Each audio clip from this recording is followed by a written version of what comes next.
Nothing annoys me more than someone saying that when they go camping, they eat out of a tin or they eat some reheated food that they made at home. There's no need to do it anymore. There's so many products out there that you can use to make your camping cooking interesting and fun that you'll surprise your family and surprise your friends with what you've actually knocked up from, and it doesn't take a lot of time.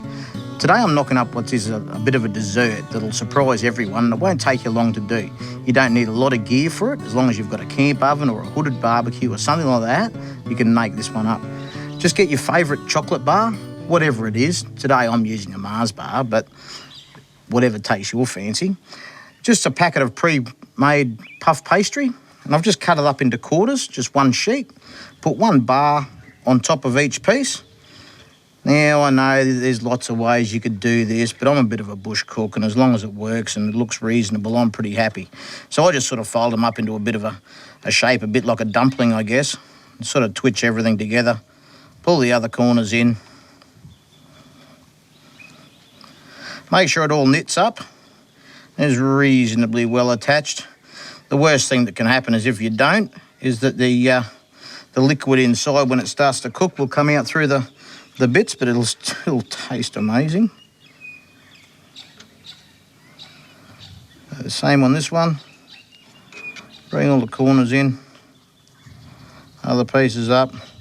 And if you wanted to get really fancy, you could probably give these a bit of an egg glaze or even a little bit of water in a bowl on your fingers, which just helps it all to stick together. But as I said, bush cook, not chef.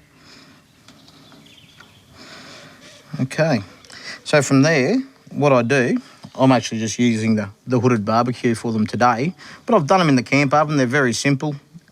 Anything that'll act as a bit of an oven, if you've got a little gas oven or something, you can do them at home too. So just move them from there now. I just sit them on top of a trivet. Just keeps the direct heat off the plate from affecting the bottom of them too drastically. Lets the air move around them. Just cook them nice and slowly. I've just got this on a low heat. So I'll give them about 20 minutes and I'll have a look at them then. Okay, these guys are cooked.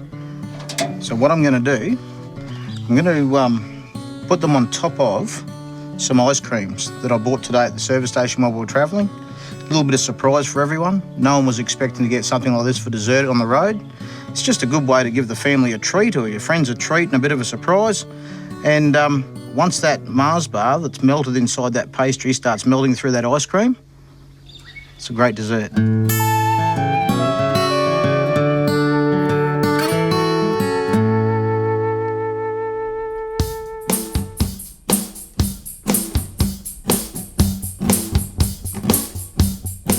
So we're poking through the Peron National Park now. Driving through a bidden at the moment. I'd never heard of a bidden. Apparently they're a gypsum clay pan. I don't know why they don't call them a gypsum clay pan, but the sign says they're a bidden. Apparently they were in a landlocked salt lake when sea levels were higher. But nowadays the sea levels are down and they've just turned into these clay pans. Imagine they get quite boggy with a little bit of rain on them. One of the first things I noticed when we got here to the park is they've got a tyre pressure station. Reduced tyre pressure has become a very much an integral part of your whole suspension system.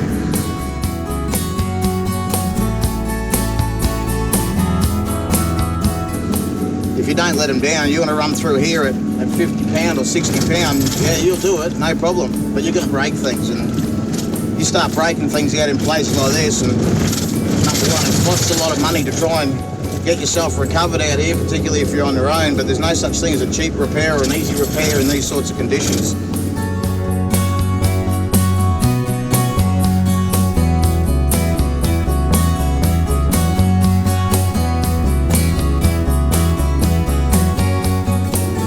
It's a 52,500 hectare national park, so you don't get anywhere here in 5 minutes, but from what I hear, this spot we're heading to should be worth the drive.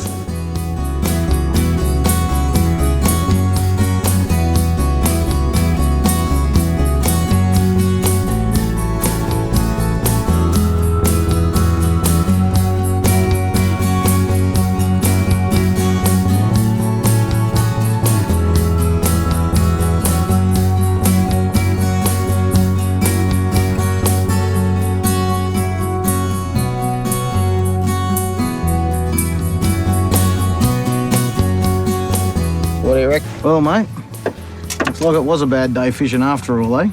Yeah, but still a good day. Luckily, I defrosted some lamb shanks. You're gonna cook these for dinner for us.